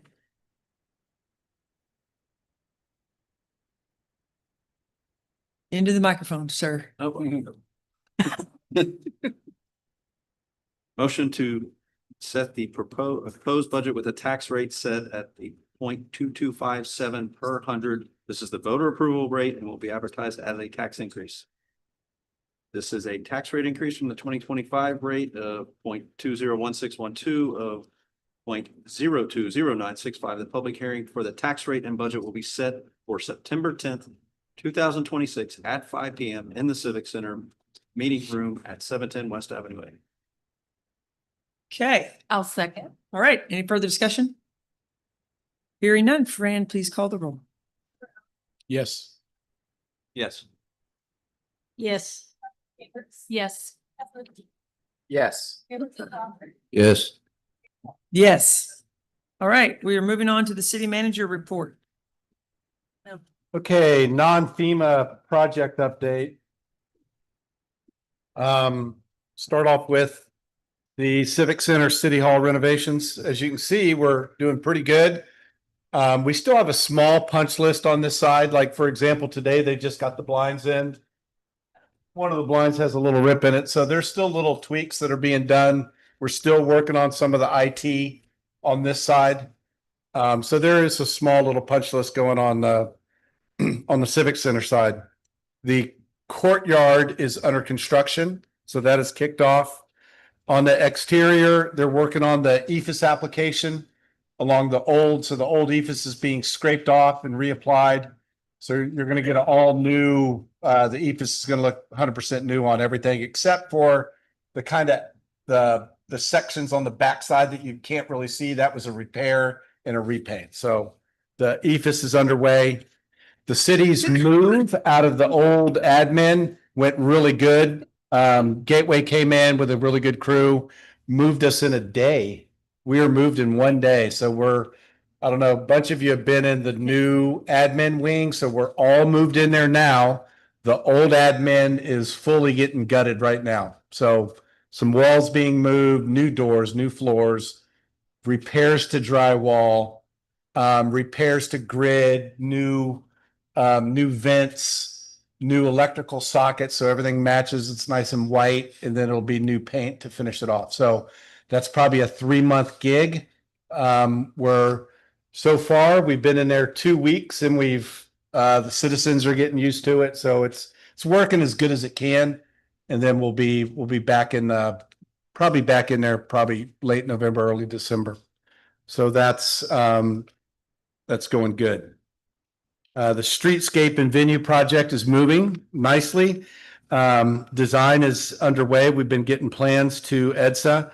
And then yesterday, Darla and I participated in our S&P call, our S&P rating call with preparing for the $46 million bond. We had our S&P call with Mark McCliney and Stephanie Leiby and Andrew and Mark's son. So we did that and then we did our underwriters due diligence call yesterday also with Raymond James and Associates, R.W. Baird, and Texas Capital Securities. Both of those went really well. Basically, it's a big Q&A. They send you ahead of time and they're just interested in your financials. How's the economy of the city going? How's building going? They're kind of interested in, how your summer was. Are there any perceived problems on the horizon? So I think both those calls went really good. Don't you think, Darla? I think so. Yeah. So that's moving forward. So the bonding, and I believe in September, Mark brings us, what does he bring us in September? We're selling. Yeah, the selling. So that's all moving forward. EDSA is also making progress. They should be getting us 25% designs on the Bulkhead Park. So both of those are moving forward with EDSA and on the bonding side too. Animal Shelters of America working towards 75% construction drawings. And Joellen and I are taking a little field trip. If anyone else wants to join, we're going to go look at the the Nueces County Animal Shelter Facility on Thursday because it's the same designers.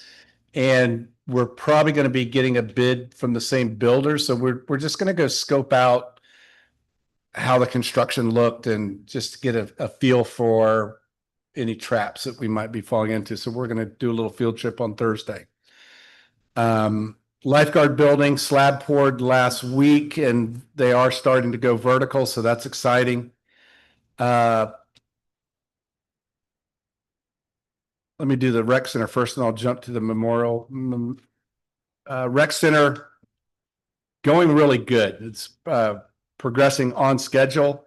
Mechanical, HVAC, plumbing, electrical work is all at about 85%. Drywall is progressing. It's over 90%. They've actually started interior painting. We do have some zones of AC on, and NCS is our IT people, and they've started doing the cabling. The gym floor gets installed October 1st, so we're just a month away from the floor being installed, so that's really exciting too. And then continuing progress on the exterior siding and surfacing, and the exterior basketball court has started. Oh, we also got our little core permit, and I might have mentioned that last time, but we have our core permit in place that was preventing us from finishing that where it wraps around over by the dog park. There was a little wetland there that we had to get clearance on, and it took probably 9 months to get it, but which was pretty fast. So we did get the clearance. So we're in the clear. So now we can start finishing, because we had to stop a portion of the parking lot and that drive that's on that far west side. So that's got the green light, so that can restart now. Mariners Memorial. So voila, there's the mini version. He started with about a foot tall version, then he went to the 2 foot version. He is now in production on the full blown 9 foot statue, and it's amazing because he has it in, like, I think I saw the pictures, it's in 3 chunks and each chunk is about this big. So it's pretty amazing process, but he is ready to go to the foundry in a couple weeks. So he's getting that close. So if you have any, like, hey, can we see her fingernails? Or if you have any little detail stuff, now, speak now, or forever hold your peace, because He's gonna look more like wings here. there is more. Okay, there is more detail in the final that Okay. in the 3 that I've seen. The small detail is it's more visible. Gotcha. And I swear we had it. I know originally she had a halo and we decided no Yeah, got rid of the halo halo. because we were concerned about it becoming a perch for birds. Yeah. And then she wouldn't be a lovely statue anymore. But I thought there was some version that she had something down at the foot of the base that was like nautical, mariner-ish. Do you guys remember that? I kind of don't remember. Yeah. I don't remember that part, but Almost said. I remember go back they and were gonna put find the some picture. shield or something. Yeah, there was discussion like she was gonna have a necklace that maybe that was just some idea. I don't know. I mean, I think it's lovely. Yeah. The big question now is your guys' prep. So she will be sitting on a very tall chunk of granite. Of course, you could go Hill Country Classic Pink, or we could go with a version of black. I think originally he had recommended the black. But what's your guys' preference? And it's really tall. It's It's a big block. it's big. I think it's like almost 6 Oh, 6 it's feet. that So low? she's 8 or 9 feet and the block is like 6. This thing's huge, which is great because on that point, You can, it yeah. needs to I be see large. it. Mhm. But what is your guys' preference? I like the black. The black? That's just me. I think the black looks classier. Me too. I like the black. Should we go put it outside for a couple days and see how it does with the salt? Which looks better? Because even that, which is I all like over up black on the if it stays jetties, looking like that's that. what our jetties are now. Yeah. They don't look pink. No, I know. It's So- more ready. Yeah. I mean, it's kind of, yeah, it fades, so. Yeah. Maybe wax it. Keep it right. I mean, I like the black too. I just didn't know if the salt spray hitting is gonna turn it gray immediately or. Give it some. Black, straw pole black. Black. Okay. Black it is. So, That. David, on the Charlie's Pasture Park, Park. yeah. They've done some mowing and trimming down there along the trail and it looks great. It looks really good because it kind of cleaned it up. Yeah. But that washout, because this, the void All there, that water in. it is going, I mean, it is destroying what little Yeah. road we even have left. Yeah. And so it's just like a big water, muddy, mucky, Yeah. just driving down there is a Yeah. mess. So is there in the temporary fix, and I know Anthony and, HDR is working on something, but is there a way that we can temporarily just even prevent just further erosion? I don't know, it's just making a bigger mess than it actually is. We Just the maybe, they didn't want to dump concrete, we offered, hey, can we dump concrete? Right. And they're like, no, it's just gonna make it worse, but maybe some big sediment bags that we could get and fill them with sand and just plop them in there and plug the hole where the next construction guy just comes and cuts the bags and rips them out. Yeah, or even if in the meantime around the hole, if the Sandbags? if the I hate to put anything heavy around the hole because I think it's just more Yeah. wave actions Yeah. can make it further go. But even if you took and put Jersey barriers along the roadway to create a barrier of it just washing, because it's just going all the way down Yeah. and destroying anything else that's down there. Let it just- me circle back with the engineers and Yeah. get some ideas. Just something, you Yeah. could probably get them free somewhere. Okay. Hey, Dave, just an observation, at the park, our new, the playground equipment. Yeah. The big tower, it looks like it's already fading. Oh, yeah. The red tower on the top. Oh, the lighthouse? Yeah. Red's gone. There's Colleen is working on some discolorization of the plastic. So it's a warranty issue. Okay. I And they are honoring the warranty. So there is replacement coming on some of the part components, Okay. on the color. Yeah, I think you said it was too humid when they poured, It was something like that, it was something weird. Yeah. I will say, I think this building has turned out so lovely and so nice. And the new part of the admin building is so nice. And everybody that comes in here for whatever the occasion, and I know there haven't been a lot of events, but everyone has really, really complimented the change and the upgrade. And Yeah. I'm just very thankful that we were able to find a way to do that. Because once City Hall's all complete, exterior, interior, it's just really going to put us into the next level like we are with all of our other buildings Yeah. that are nice and new and beautiful. So Yeah, it's getting there. yeah, Yeah. it's coming along, but this is nice. This weekend, just like the Friday and Sunday. Yeah. were Really. That's what. Yeah, they did a great job decorating. They really did good. And they really did love using the Extra space. space over here, yeah. We didn't have a fee in place. I just said, just use it. But yeah, they enjoyed using it. It was not, they loved the hallway and yeah. Next year It's- they'll pay.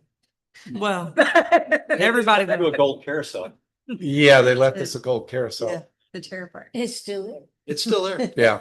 I think that should go to. I can't wait for the courtyard's gonna be great. Yes, they're working hard on that too. And landscaping, it looks like some of it's going in. Yep, landscaping We're gonna going go in. lush, right? Because now that we got Or- yep, we're sprinklers. Going back to the original OG plan. Then we're gonna go back to the public safety building to give them a Yep. little more love over Rock there. World. Yeah, so we had taken all It just- but we had removed all the landscape from fire and EMS and public works. It's all been back inserted into Okay, the good. project.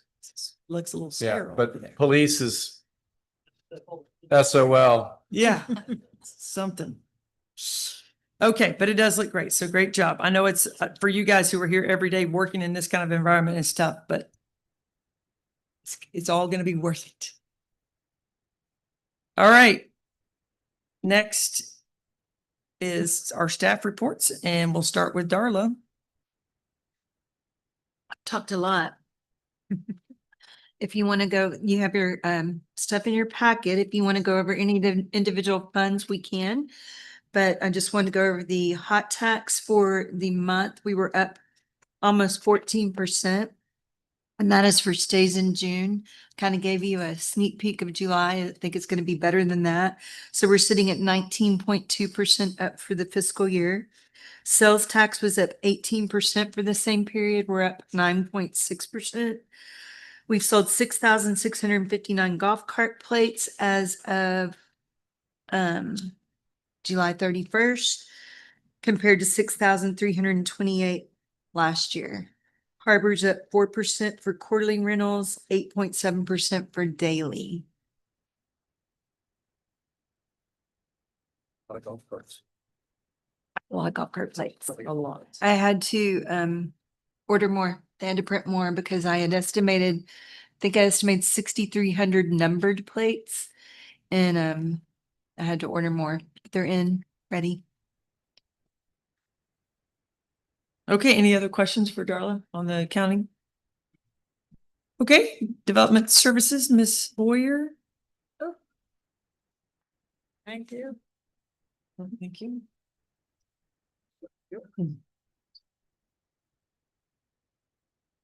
All right, I'll make it short and sweet so we can go home. So as is the case for the rest of the year, the building department new residential permits is significantly lower than it has been in the past, but it's kind of even where it's maintained at that level.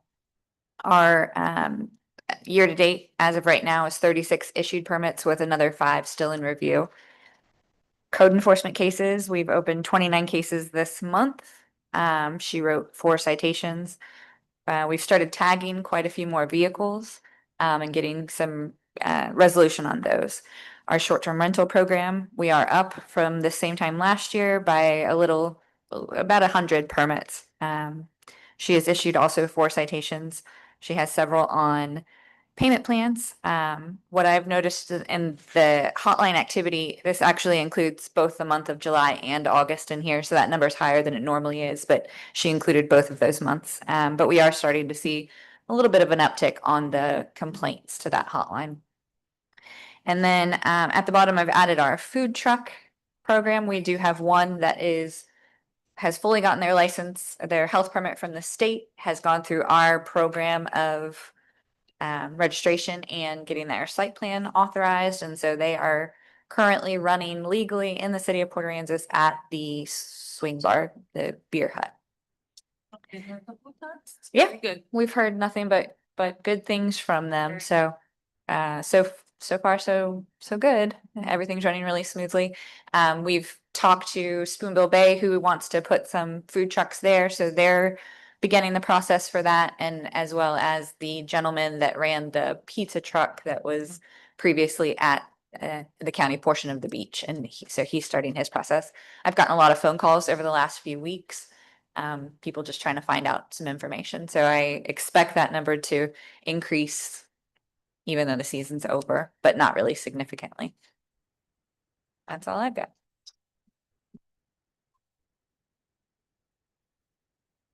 Okay. Thank you, Nicole. All right, EMS, Mr. Johnson. It's good.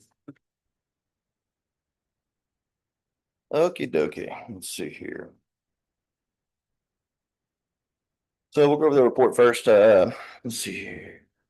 445 calls in the month of July. No, sorry, that's for the year. 104 for the month of July. Average response time, 4 minutes and 27 seconds, which is gone up just a little bit. And I was looking back at that, and essentially some of my longer lead time calls, if you get anything over 10 minutes, you see the explanations there. You got, bunch of them out in Cinnamon Shores. We had some mutual aid in the Corpus.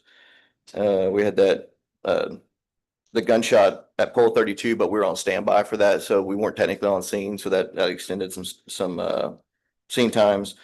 And then a couple different calls. We were in Corpus dropping off, and it was quicker for us to get back than it was to get mutual aid over here. So we responded from either Corpus or mutual aid from Aransas Pass. So that kind of bumped up those times a little bit. As far as the calls to destinations, let's see here. Bay Area is still 56, and then 7 to Shoreline, and then the other breakdown, I guess I didn't print the breakdown.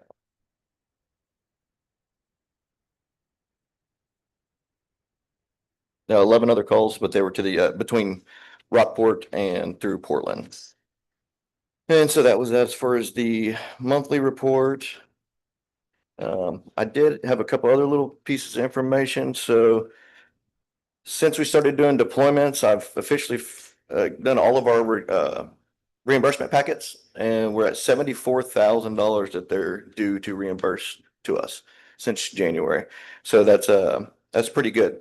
I think the city will come out a little bit on top on that, and hopefully we'll continue to do some deployments, and that'll be another little revenue source to help pay for some of this stuff. One other piece of good news is Medicaid ambulance reimbursement. For the first time since 2002, they have voted to increase their ambulance reimbursement by more than 50%. And so that goes in effect September 1st. So How does that just for those who are transported and they have that Transported. insurance, you're just going to get a higher rate of reimbursement? yes, that's correct. Just that the rates increase, and there's some that went up and down. Ground mileage went up 32%, non-emergency transports 47%, ALS emergency transports 52%. And then they just kind of, and most of them are all 52%. And then if we have any specialty care transports, which we don't technically do, 52%. So it's a good thing for the EMS world. And Yeah. your billing company is who, Mergicon, right? You That's study correct, them. yeah. They're the ones that help you kind of get those and make sure. Yeah, they're the ones that they're our collection. I mean, Right. billing company, and then they Yeah. collect all the money and then do the reporting to us. So. That's great. Yeah, and then that paper I passed out, so that was just, whenever we were talking about it earlier, everything was just going kind of haywire, and I was looking at it, and when we saw some of the percentages, I was like, man, that's way higher than what I was envisioning, and then the same thing with the total amounts that she had versus I had, so I see where on the very original one that we sent in July, it says Port Aransas EMS current starting pay versus recommended starting pay, so those were starting pays to go up to. Those were not saying everybody get a 20% raise. And so on that paper, you can see on there that the average or 11% is the highest raise that somebody would get. And then 8.5 on some and 3 on some. And so what that would do is just bump up the starting pay. So you'd be more competitive with your actual starting pay, because none of our guys are at starting pay anyway. So that's kind of the difference in that, because I know she was saying 200 something thousand. I show a total difference of 93,000. And so I'm sure there's some tweaking here, plus or minus there, but hopefully that makes sense to you on that paperwork. Yeah, that makes it a little bit more clear, yeah. Just because it was what my thought was and what she was saying was just two totally different things. So I just wanted to clear that up. Any other questions or anything? Okay. Don't have any other questions for Dan? All right. Well, thank you. Thank you, Dan. Thank you, Dan. Okay. Chief, it's your turn.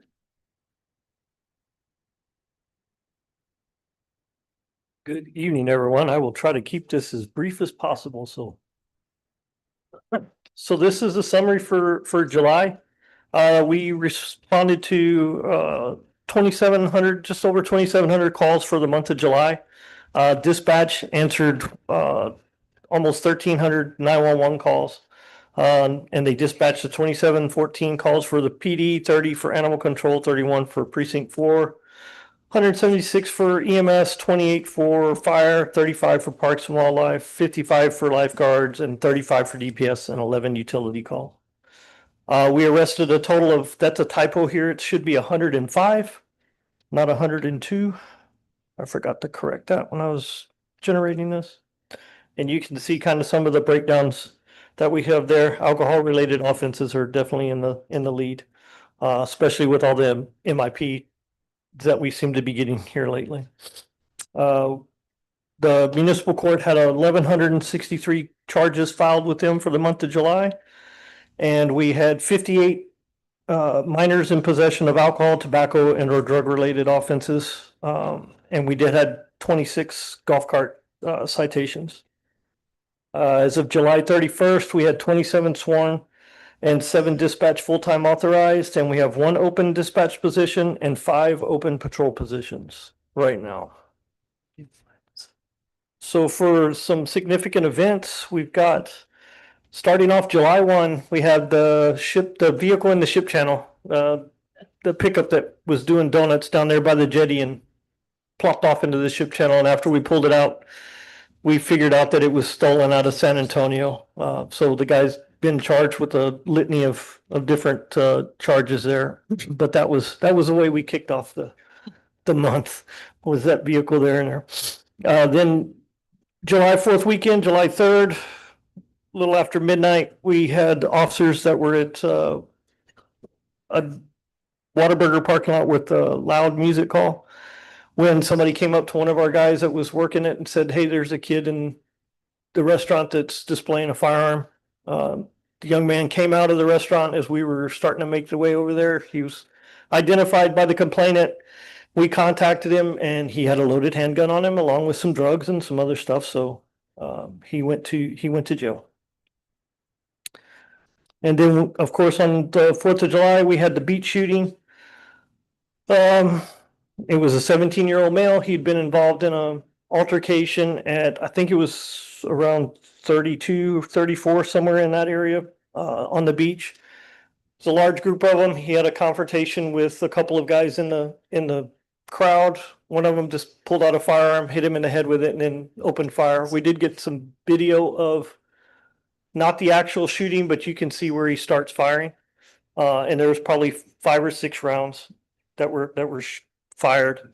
You'll see on here that a couple of days later, we were able to recover some bullet casings down in the area of where the shooting occurred. And we turned them over to the ATF. We've been working really well and closely with the ATF this year. They have a program called NIBIN, the National Integrated Ballistic Information Network. So what they do is they're building a database of bullet casings so that they can tie crimes together when a gun is used in multiple crimes. Because a lot of times when criminals are using guns that they're not registered, right? They didn't buy them at a store. They use them, they sell them to the next guy. It gets used again. They sell it to the next guy. And next thing you know, you've got a gun that's been out on the street that's involved in 4 or 5 different incidents. So this program is designed to try to help consolidate a database to where you can submit a casing if you've got a shooting and they can tell you, hey, this has been used somewhere else. In this case, it was connected to a shooting that was reported in Corpus Christi where nobody was actually shot, but they recovered casings in a shots fired call in Corpus earlier in the year. I think it was in June, mid-June, end of June, something like that. That's the second time that we've gotten a hit off of a gun that we've recovered. That's this year alone.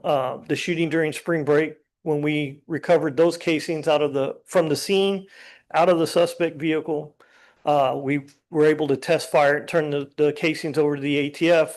They were able to connect that gun with the case in San Antonio shooting. It was a robbery that turned into a shooting in San Antonio. So we are now in the process of taking every gun that we have in evidence and going out and test firing them and submitting all of these into the ATF. The ATF has been coming down pretty regularly to collect them. This is a really a program that they're really pushing really hard. So we're getting a lot of cooperation out of the ATF right now, which is great because, like I said, we've had two shootings this year. Both of them have been tied to crimes in another jurisdiction. So that's a great tool. And then the last one I've got on here is it occurred July 12th, a little before 1 a.m. We responded to beach marker 33 after some off-duty security officers, off-duty police officers were doing security at an event down on the beach. At about marker 33, they were notified of some kids that had been left in a vehicle for a few hours. And so they went down there and verified that there was a 2-year-old and a 4-year-old that were locked into a vehicle. And the parents, when they located the parents, the male subject that was involved, the father of the kids, ran off. We've since identified him and we will be filing charges on him. The mother was highly intoxicated. She was taken into custody. We subsequently got inside the vehicle, got the children out. There was alcohol, there was some drug paraphernalia, some marijuana that was in the car that was easily accessible to the children. So we filed child endangerment charges on the parents and contacted Child Protective Services, and they came out the next morning and took custody of the children and opened up an investigation into that. So that's kind of the highlights there for the month of July. Hopefully it got better as the month went on. It's getting there. It's getting there. We can see the light at the end of the tunnel now. Good. Does anybody have any questions or concerns or anything that I can help with? All right. Thank you, folks. Thank you, Chief. Thank you.